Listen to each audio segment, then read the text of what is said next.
सरकारच्या शेतकरी विरोधी धोरणाचा निषेध करण्यासाठी आज राज्यभरात अन्नत्याग आंदोलन करण्यात येत आहे। नागपूरमध्ये महाराज बाग चौकातील डॉक्टर पंजाबराव देशमुख यांच्या पुतळ्याजवळ अन्नत्याग आंदोलन करण्यात आलं। या आंदोलनाचं आयोजन जनमंच या सामाजिक संस्थेकडून करण्यात आलं होतं। शेतकऱ्यांप्रती कृतज्ञता व्यक्त करण्यासाठी आणि शेतकरी एकटा नसून त्याच्या मागे शहरातील नागरिकही भक्कमपणे उभे आहेत हा संदेश देण्यासाठी हे एक दिवसांचं अन्नत्याग आंदोलन पार पडलं। जनहित शेतकरी संघटनेनं पालकमंत्री विजयकुमार देशमुख यांच्या कार्यालयासमोर विविध मागण्यांसाठी बोंबाबोंब आंदोलन केलं। जिल्हाधिकाऱ्यांनी आष्टी तलावातील डीपी जोडण्यासाठी महावितरणला आदेश द्यावेत, उजनी धरणाचं पाणी आष्टी तलावात सोडावं, बेजबाबदार आणि भ्रष्ट अधिकारी बिराजदार आणि जीवने यांना त्वरित निलंबित करण्यात यावं अशा मागण्या आंदोलनकर्त्यांनी केल्या। यवतमाळमध्ये अन्नदात्या शेतकऱ्यांसाठी ठिकठिकाणी अन्नत्याग आंदोलन करण्यात येत आहे। सामाजिक संघटनांनी गावोगावी आंदोलनात सहभाग घेतला। किसान पुत्र आंदोलनाचे कार्यकर्ते अमर हबीब, वस्त्रोद्योग महामंडळाचे अध्यक्ष रविकांत तुपकर यांच्यासह शेतकऱ्यांवर प्रेम करणाऱ्या अनेकांनी उपवास करून शेतकऱ्यांप्रती सहवेदना व्यक्त केल्या। 19 मार्च 1986 मध्ये यवतमाळच्या महागाव तालुक्यातील चिलगव्हाणमधील आत्महत्या केली होती। गावात समस्त ग्रामस्थांनी श्रद्धांजली सभा आयोजित करून शेतकऱ्यांच्या समस्या मांडल्या। चिलगव्हाणमध्ये महिलांनी घरापुढे काळी रांगोळी काढून सरकारच्या शेतकरी विरोधी धोरणांचा निषेध केला। सोबतच प्रत्येक घरात चूल बंद ठेवून अन्नत्याग करण्यात आला। शेतकऱ्यांच्या कर्जमाफीच्या मागणीसाठी नांदेडमध्ये अर्थमंत्री सुधीर मुनगंटीवारांचा ताफा अडवण्यात आला। स्वाभिमानी संभाजी ब्रिगेडच्या कार्यकर्त्यांनी 10 मिनिटांपेक्षा जास्त वेळ मुनगंटीवारांचा ताफा अडवून कर्जमाफीच्या घोषणा दिल्या। मंत्री महोदयांनी गाडीतून खाली येऊन निवेदन स्वीकारण्याची मागणी कार्यकर्त्यांनी केली, मात्र मुनगंटीवार गाडीच्या बाहेर आलेच नाहीत। त्यानंतर पोलिसांनी बळाचा वापर करून कार्यकर्त्यांना दूर केला। अर्थसंकल्प सादर करण्याआधी शेतकरी कर्जमाफीची घोषणा करण्याची मागणी विरोधकांनी लावून धरली होती, त्याचेच पडसाद आता उमटताना दिसतात। हे सरकार पळकाडूपणाचं काम करतो आणि शेतकऱ्यांना गांजर दाखवायचं काम हे सरकार करतोय। त्या अनुषंगाने आताच्या या ठिकाणी अर्थमंत्र्यांची गाडी ताफा आम्ही अडवला आहे। यानंतर या येणाऱ्या आता उन्हाळ्या अधिवेशनामध्ये शेतकऱ्याचं कर्ज माफ नाही झाल्यास स्वाभिमानी संभाजी ब्रिगेड बीजेपी सरकारच्या कोणत्याही लोकप्रतिनिधींना कोणत्याही मतदारसंघात फिरू देणार नाही। अर्थमंत्री सुधीर मुनगंटीवार यांनी कृषी क्षेत्रासाठी विविध घोषणा केल्या। कृषी सिंचन योजना, सूक्ष्म सिंचन योजना यासाठी तरतूद करण्यात आली। याशिवाय मराठवाड्यात कृषी संजीवनी योजना राबवणार असल्याचंही मुनगंटीवारांनी जाहीर केलं। या योजनांचं शेतकऱ्यांनी स्वागत केलंय, मात्र योजना चांगल्या असल्या तरी कर्जमाफी व्हायला हवी होती असं मत सुद्धा काही शेतकऱ्यांनी व्यक्त केलंय। सलग तिसरा अर्थसंकल्प सादर करणाऱ्या राज्याचे अर्थमंत्री सुधीर मुनगंटीवार यांना आपल्या जिल्ह्यातून कौतुकाची थाप मिळाली आहे। मुनगंटीवार अर्थसंकल्प मांडत असताना त्यांच्या चंद्रपूरमध्ये गिरनार चौकातील घरासमोर मोठी स्क्रीन लावून अर्थसंकल्प प्रसारित करण्यात आला। यावेळी चंद्रपूर पालिकेचे नगरसेवक, जिल्हा परिषद सदस्य आणि सामान्य नागरिकांनी मोठी गर्दी केली होती। अर्थसंकल्पात अर्थमंत्र्यांनी चंद्रपूरसाठी विविध घोषणा केल्या आहेत, त्यामुळे चंद्रपूरवासियांनी आनंद व्यक्त केलाय। तर महिला आयोगासाठी दिलेला निधी समाधानकारक असल्याचं मतही नागरिकांनी व्यक्त केलं। विरोधकांनी घातलेल्या गोंधळात राज्याचे अर्थमंत्री सुधीर मुनगंटीवार यांनी आपला तिसरा अर्थसंकल्प शनिवारी सादर केला। 4000 कोटींची महसुली तूट अपेक्षित ठेवणारा आणि शेतकऱ्यांच्या कर्जमाफीच्या मुद्द्यावर केंद्रावर अवलंबून असल्याचं सांगणारा अर्थसंकल्प विधिमंडळात सादर झाला। जीएसटीच्या पार्श्वभूमीवर करांमध्ये फारसे बदल होणार नाहीत हे आधीच स्पष्ट करण्यात आलं होतं। त्यानुसार फक्त दारू आणि ऑनलाईन लॉटरी वगळता सर्व वस्तू आणि सेवांवरचे कर जैसे थेच ठेवण्यात आले। दरम्यान भाषण सुरू झाल्यापासून शेवटपर्यंत विरोधी पक्षाच्या आमदारांनी कधी घोषणाबाजी करून, कधी टाळ वाजवून, तर कधी नुसते विचित्र आवाज काढून भाषण थांबवण्याचा प्रयत्न केला, पण याकडे मुनगंटीवारांनी साफ दुर्लक्ष केलं। उलट वारंवार भाषणातून विरोधकांना कानपिचक्या दिल्या। अर्थसंकल्प मांडताना विधिमंडळात विरोधक गोंधळ घालणार याची पूर्ण कल्पना असल्यामुळे मुख्यमंत्री देवेंद्र फडणवीस यांनी विशेष काळजी घेतली होती। म्हणूनच अभूतपूर्व गोंधळातही अर्थमंत्र्यांना विधानसभेत आणि अर्थ राज्यमंत्र्यांना विधान परिषदेत अर्थसंकल्प व्यवस्थित मांडता आला।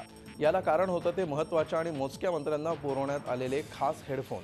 आजूबाजूच्या गोंधळाचा आवाज ऐकू येणार नाही असे अत्यंत चांगल्या दर्जाचे हे हेडफोन होते। तसंच विरोधक सभागृहात गोंधळ घालत फलक फडकवणार हे लक्षात घेऊन अर्थमंत्री आणि अर्थ राज्यमंत्री सतत कॅमेऱ्यावर दिसत राहतील अशी व्यवस्थाही करण्यात आली होती। राज्यातील 10 महापालिका निवडणुकीनंतर आता 6 महिन्यांनी मीरा भाईंदर महापालिकेची निवडणूक होणार आहे। यासाठी शिवसेनेनं आत्तापासूनच तयारी सुरू केली आहे। मातोश्रीवर शिवसेना पक्षप्रमुख उद्धव ठाकरे यांच्या उपस्थितीत काँग्रेसचे 2, राष्ट्रवादी काँग्रेसचे 2 आणि मनसेचा 1 अशा 5 नगरसेवकांनी शिवसेनेत प्रवेश केला। पण मीरा भाईंदर महापालिका निवडणुकीत शिवसेना भाजपसोबत युती करणार का या प्रश्नावर अजून निर्णय झालेला नाही, असं शिवसेना आमदार प्रताप सरनाईक यांनी सांगितलं। मीरा भाईंदरमधील ज्येष्ठ नगरसेवक दिनेश नलावडे, राजू वेतोस्कर हे दोन्ही नगरसेवक आतापर्यंत काँग्रेसचे होते। त्याचबरोबर आमच्या अनिताताई पाटील आणि वंदनाताई पाटील दोन्ही राष्ट्रवादीच्या आणि अरविंद ठाकूर मनसेचे असे 5 नगरसेवकांनी आज शिवसेनेत शिवबंधन बांधून उद्धवजींच्या नेतृत्वाखाली प्रवेश घेतलेला आहे। आणि आम्हाला खात्री आहे की शिवसेनेचे जे संख्याबळ मीरा भाईंदर शहरामध्ये आज आहे, येणाऱ्या महापालिकेच्या निवडणुकीमध्ये ते संख्याबळ वाढवून निश्चितपणे सत्तेस्थानी पोहोचवण्याचं काम हे सर्व नगरसेवक आता करतील।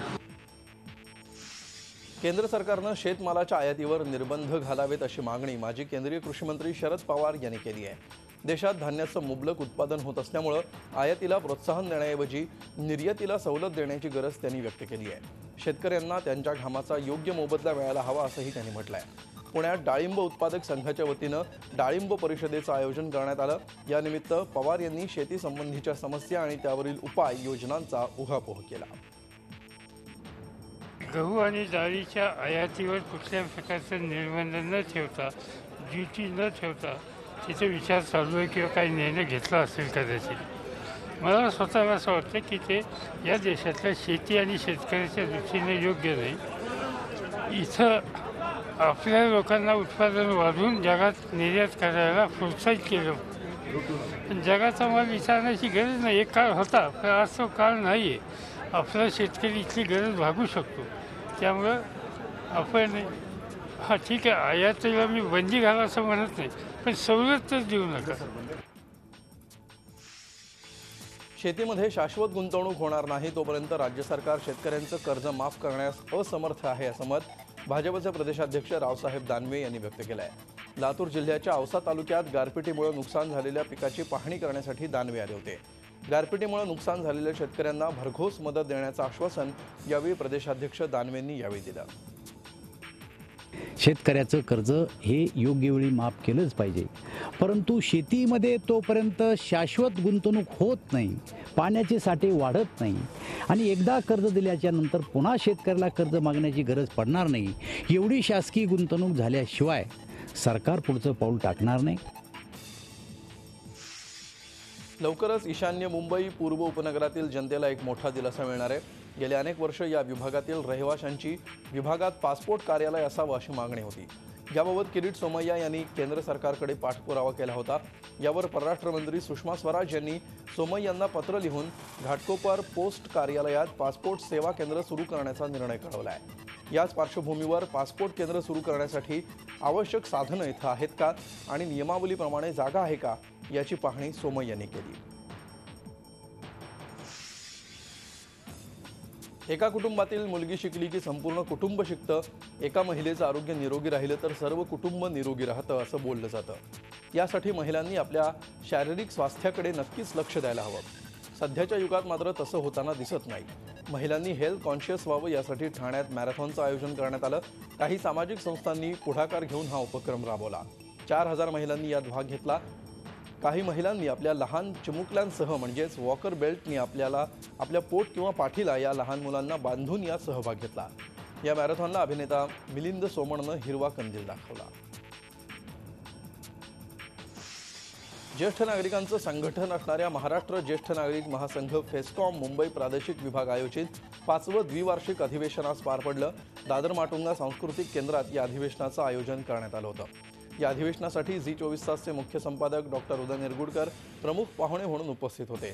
त्यांच्या हस्ते द्वैवार्षिक अधिवेशनाचं उद्घाटन करण्यात आलं। स्मरणिकेचं प्रकाशन देखील करण्यात आलं। यावेळी निरगुडकरांनी उपस्थितांना मार्गदर्शन केलं। वृद्धांनी रडत कुढत जगण्यापेक्षा मस्तपणे जगण्याचा सल्ला त्यांनी दिला। प्रत्येकाला आपण तरुण असलं पाहिजे असं वाटत असतं। मला असं वाटतं वृद्धत्व हे वयावर नसतं, वृद्धत्व हे तुमच्या मानसिक अवस्थेवर असतं, तुमच्या शारीरिक अवस्थेवर असतं। अन्यथा नाकीशिंक वाहणे पाय तोंडात जांभई असं जगणारा तरुण सुद्धा तुमच्यापेक्षा वृद्ध असतो, एवढं लक्षात घ्या. मला असं वाटतं हे मस्त माणसांचं अधिवेशन. यापुढे जर 100 पर्यंत जगायचं असेल तर कणक कुठं जगायच्या ऐवजी मस्तपणे जगा. पश्चिम रेल्वे मार्गावर स्वदेशी बनावटीची पहिली मेधा लोकल सुरू करण्यात आली. लोकलमधील संपूर्ण विद्युत यंत्रणा भारतीय तंत्रज्ञांनी बनवली आहे.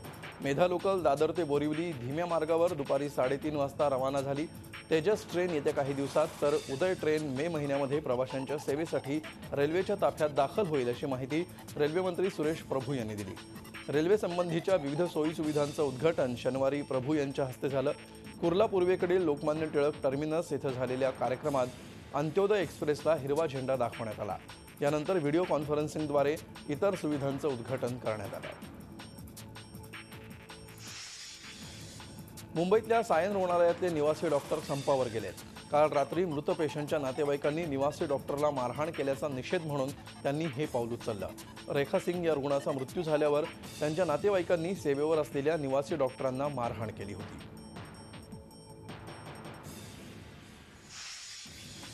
सांगली जिल्ह्यातील म्हैसाळ प्रकरणानंतर नाशिक जिल्ह्यामध्ये बोगस डॉक्टर गर्भलिंग निदान करणाऱ्या डॉक्टरांविरोधात मोहीम उघडण्यात आली आहे. महापालिका, नगरपालिका, जिल्हा परिषद या क्षेत्रात स्थानिक स्वराज्य संस्थांच्या मदतीनं पोलीस आणि जिल्हा प्रशासनाच्या माध्यमातून मोहीम राबवण्यात येणार आहे. जिल्हाधिकाऱ्यांच्या अध्यक्षतेखालील समिती धडक मोहीम राबवणार आहे.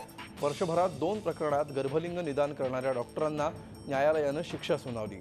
तर मुलींचा जन्मदर वाढवण्यासाठी या मोहिमेचा उपयोग होईल असा दावा जिल्हा प्रशासनानं केला आहे. 4-5 कायदे आहेत. Bombay nursing home act, bogus डॉक्टरला शोधणी मोहीम, बायोमेडिकल वेस्ट करणे, MTP कायदा, PCPNDT ॲक्ट, अशा एक 4-5 ॲक्टच्या संयुक्तरित्या एक धडक मोहीम घेऊन आज आपण 1 महिनाभराच्या कालावधीमध्ये तपासणी करणार आहोत. यासाठी जिल्हा स्तरावर महानगरपालिका क्षेत्र, नगरपालिका क्षेत्र, ग्रामीण भाग क्षेत्रासाठी वेगवेगळ्या टीम्स आपण गठीत केलेले. अहमदनगर जिल्ह्यातील कोठे बुद्रुक गावातील महेश हांडे यानं परिस्थितीवर मात करत MPSCची परीक्षा उत्तीर्ण केली आहे. घरची परिस्थिती हलाखीची, आई वडील मोलमजुरी करतात. गावात लाईट नाही, शिक्षणासाठी वातावरण नाही, पुरेसे पैसे नाहीत, अभ्यासासाठी लागणारं साहित्य नाही. अशा परिस्थितीत महेशनं जिद्द आणि चिकाटीच्या जोरावर यश संपादन केलं आहे. आपला मुलगा नायब तहसीलदार झाल्यामुळे महेशच्या आईवडिलांचा आनंद गगनात मावेना झाला आहे. त्याचबरोबर गावातील नागरिकांनी महेशची मिरवणूक काढून त्याचं अभिनंदन केलं. मावळ तालुक्यातील दुर्गम भागातील 10वीची परीक्षा देणाऱ्या विद्यार्थ्यांसाठी मोफत प्रवासाची सोय करण्यात आली आहे. तळेगावचे उपनगराध्यक्ष सुनील शेळके यांच्या पुढाकारातून स्वर्गीय गोपीनाथराव मुंडे प्रतिष्ठानच्या वतीनं ही सुविधा उपलब्ध करून देण्यात आली आहे. तालुक्यातील खेडेगावांमधून अनेक विद्यार्थी परीक्षा केंद्रांवर जातात. मात्र प्रवासासाठी योग्य सुविधा नसल्यामुळे त्यांना अनेक अडचणींना तोंड द्यावं लागत होतं. यावर मात करण्यासाठी शेळके यांनी 10वीच्या विद्यार्थ्यांसाठी मोफत प्रवासाची सोय केली आहे. दुर्गम भागातील जवळपास 600 विद्यार्थ्यांना या सुविधेचा लाभ मिळाला आहे. याबाबत विद्यार्थी आणि पालकांनी समाधान व्यक्त केलं आहे. जागतिक शांतता दिनाचं औचित्य साधून पुण्यातील योगेश मथुरिया यांनी पुणे ते श्रीलंका अशी पदयात्रा करत तब्बल 6000 किलोमीटरचं अंतर कापलंय. 21 सप्टेंबर 2016ला त्यांनी पदयात्रेला सुरुवात केली. श्रीलंका, पुणे, श्रीलंका असा प्रवास करत ते शनिवारी पुण्यात दाखल झाले. 6 महिन्याच्या काळात त्यांनी अनेक राज्यातून प्रवास केला. 2015 साली मुंबई ते पाकिस्तान असा पहिला पायी प्रवास त्यांनी केला होता. 2020 पर्यंत शेजारच्या सर्व देशांचा पायी प्रवास करण्याचा त्यांचा मानस आहे. शनिवारची सायंकाळ संगीतप्रिय नाशिककरांना संगीताचा मनमुराद आनंद देणारी ठरली. भारतीय संगीताबरोबरच अमेरिकन, आफ्रिकन अशी संपूर्ण विश्वाची संगीतमय सफर करण्याची संधी नाशिककरांना लाभली. निमित्त होतं वर्ल्ड फ्युजन म्युझिक कॉन्सर्टचं. प्रसिद्ध सतारवादक रवी चारी आणि त्यांच्या जागतिक कीर्तीच्या सहकलाकारांनी या मैफिलीत संगीताचे रंग भरले. सितार, तबला, ड्रम्स, कीबोर्ड असा सर्व वाद्यांचा मिलाफ आणि त्यातून निर्माण झालेलं संगीत ऐकताना श्रोते भारावून गेले होते. 25 सितारवादकांनी आपली कला रविचारी क्रॉसिंग कार्यक्रमाच्या माध्यमातून सादर केली.